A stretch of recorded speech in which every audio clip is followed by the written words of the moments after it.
kasi kayo maingay. Wala pa nasasabing ko. Malakas talaga yung ano ng mind mo. Alam mo na kung ano yung ginagawa.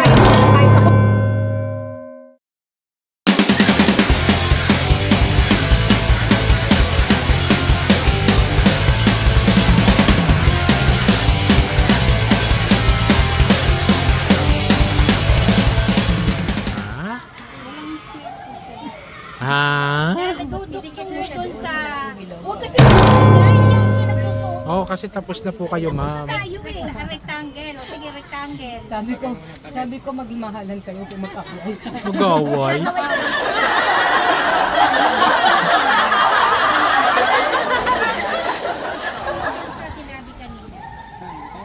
Ano yung sinabi kanina? Yung maliit na circle, tapos yung triangle, malaking bilog, tapos ang maliit na bilog, at saka doon sa labas, dalawang bilog na kalahati.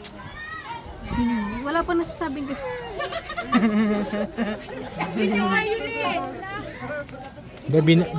Binaybay niyan lahat yung ginawa na kanina. Yan nga sinabi ko na, wala nga daw dun eh. Hindi, yun na lang kasabihin nyo, ma'am. Yun na lang. Saan ang gagawin ko ulit, Mr. Duduksong Buti yung bata kinuha niyo mag-drawing. Iduduksong yung Malaking rectangle. Saan nakalagay po yung rectangle? Doon sa malaking bilog. Paano yung rectangle?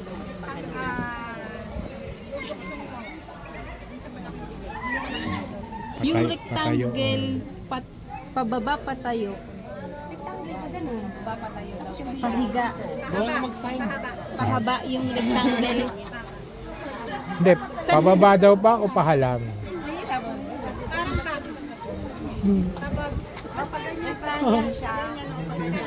Saan po banda? Landscape o portrait?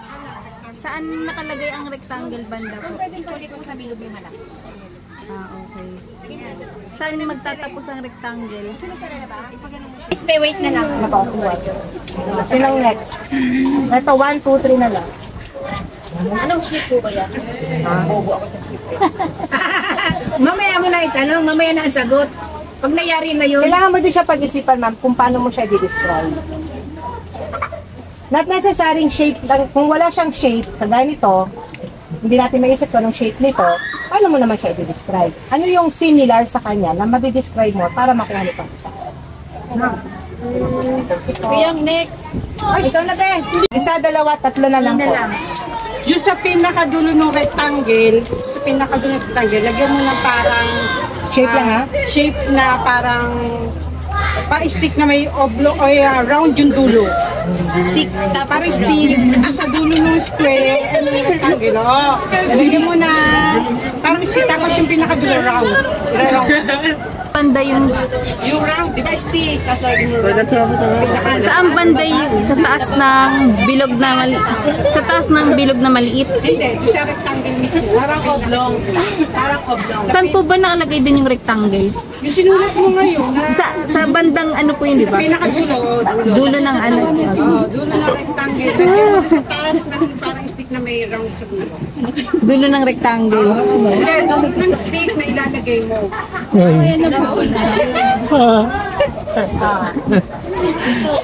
Ano, be? Sabi sa'yo, pinag-aaral ka na magulang mo, hindi nag-aaral eh. Araw-araw nga po yun. Malakas talaga yung ano ng mind mo. Alam mo na kung ano yung ginagawa mo. Kahit ako hindi ko Sinisi pa yung nagdo-drawing. Hindi ko naman po sinisisi. Sa akin yan, Ito ay ano, practice po ito. Walang wrong and right dito. tama po. Walang magaling, walang hindi. Practice po ito kasi pinapractice natin para kasi di ba yung sinasabi natin kaninang ipa-practice nyo yung tawag willpower nyo. Ito yun. Yun apply here. May ano sa kanya yung So pinapractice nyo lang po yung mind nyo. Walang wrong and right dito. No? tama po. Nakamiss mo pa. O sige, Ben. Ano ka na lang na number 1? Saan po? Sa ibaba ng video 1/4 sa may rectangle. Ay, triangle. Ay, yun yung rectangle. Ayun. Sa may, guhit ka ng 1. Bandang? Ibaba. Ng rectangle. Ng rectangle. Bandang ibaba ng rectangle. Sino Left naman or right? isa? Eh, kahit mag-right or left, para yun. Pwede, kahit daw sa left or sa right. Oh, next, isang number 1 lang. Number 1 lang. Oh, next. Sino naman doon sa ano? Pahiga naman. Meron sa na yun. Pahiga naman. Duktungan mo na. Linya na. Isang linya. Pahiga daw. Doon sa 1, duktungan mo ng linyang pahiga, papunta saan? 1 pa rin. Papunta saan? Kaliwa kanan. Kaliwa pa kanan. Kanan. Nabigyan siya kung paano ko inaayos yung instruction, no? Kanan. Okay, kanan. 1 papunta sa... Yung sa dulo ng 1, maglilinya ka papuntang kanan. Kanan. Oh. Nakita niyo kung paano ko siya inaayos? Yan. Kanya sabi natin position, shifts, Sino naman next. Oh, ito na. Yung galing sa baha. Nag-drawing ka na. Hindi ba? 1 na 3/4. 3/4 lang diha, 3/4. Hindi hindi. Saan ilalagay? Doon, dugtong pa rin, pe. Saan idudukto? Doon sa 1 na sa silong sa baba. Yung pahiga. Ayun sa pahiga, pe. Pero 1/4 lang, ha? Hindi tatapusan. Huwag mo tatapusin. Maguhit ka ng 3/4. Ay, stick. Nagbubuhit na 3/4 Stick lang, pe. Magbuguhit ka daw ng linya sa na bandang 3/4 lang ng size nung 1 na binuhit mo. Pababa. pababa. Tungtong Sa bandang kanan, bandang kaliwa. Kanan pa rin. Kanan pa rin 3/4. Maliit po ba yung 1 o malaki? Maliit Depende lang. ko ano yung 1 na sinulat mo kanina. Yung Sige, ganun. 3/4 lang yung diha. 3/4 lang, okay. Para maganda ang drawing natin. Dugtong yan. Ganda na nga nito eh, oh. Parang layo mo sa Ganda na. May civil pa eh. Magiging pungkot yun. Ano dito? Ano to? 3/4 na guhit ka po. Yung tapos ko sinabi. Tapos, di ba may putol yun ng konti. Yung putol na konti. Slide ka ng konti. Ikukunik mo doon sa nakahiga. Slide mo ng konti yung linya. Ikukunik mo dun sa nakahiga. Sa dulo po yung parang kalahati lang niya. Ganun na lang, isipin ko na lang. Naman, pag-isipan mo na lang. Leader ka eh. Imaginein mo na lang yung Sabi eh, leader ka eh. Okay, next.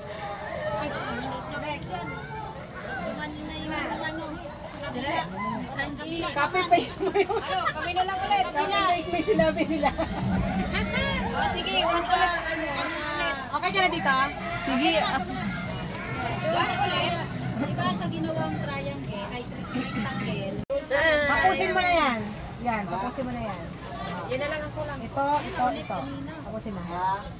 Yung sa pinakadulo, yung number 1, bukod sa ang pailalim. wait lang po. Sa pinakadulo, Wala pailalim. Ano pa to? Ito gagawin mo. Ito.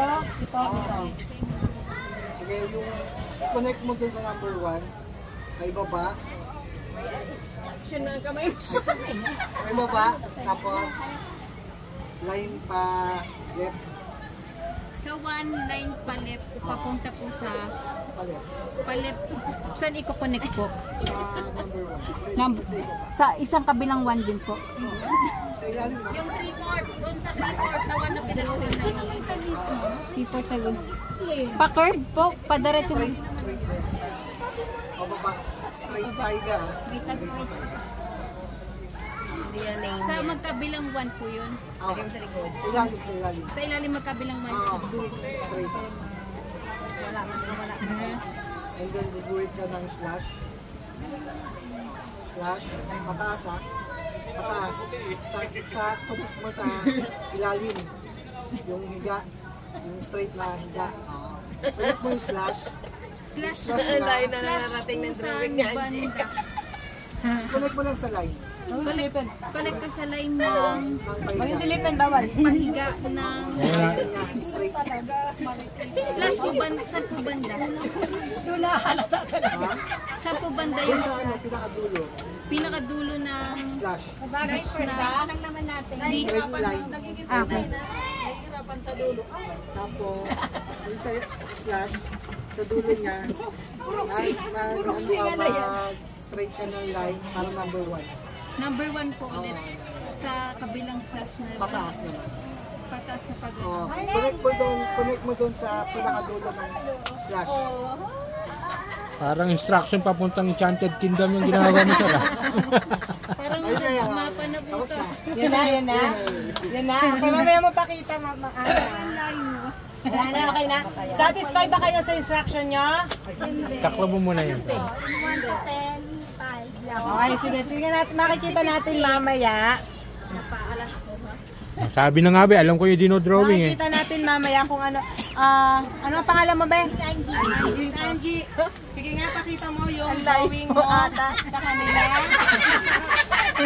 Hindi mo kasalanan yan, hindi mo kasalanan yan. Hindi mo yan kasalanan. Hindi mo kasalanan yan. Kasalanan nila yan. Kasalanan nila yan. Sabi na nga ba. Kasi, Ay na. mali, sa triangle pa lang, mali yung instruction. Titigan ninyo yung mga pinaggagawa ninyo. Oh, kayo yan, hindi si Angie yan. Oh.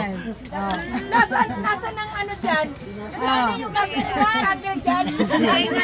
Kasi, sabi nyo pababa, eh, hindi naman pala pababa. Yung rectangle. Oh, di ba? Sabi nila pababa, yung rectangle. Oh. Banda mo ang logo ito. Dapat pahalang, di ba? And receiving instruction. Okay? So, kaya bakit natin sinabing walang kasalanan si Ange? Tama? Kasi siya yung nag-receive. So, every time you receive instruction, kung ano exactly yung sinabi mo, tama eh.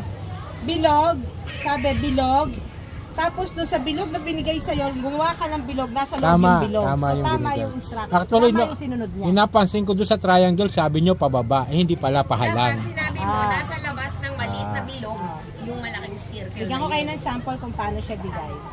Okay? This is my right, this is my left. On your left side, gumawa ka ng maliit na bilog. Okay? Maliit na bilogs on your left side. Kasunod ng maliit na bilog, gumawa ka ng triangle na greater than. Okay?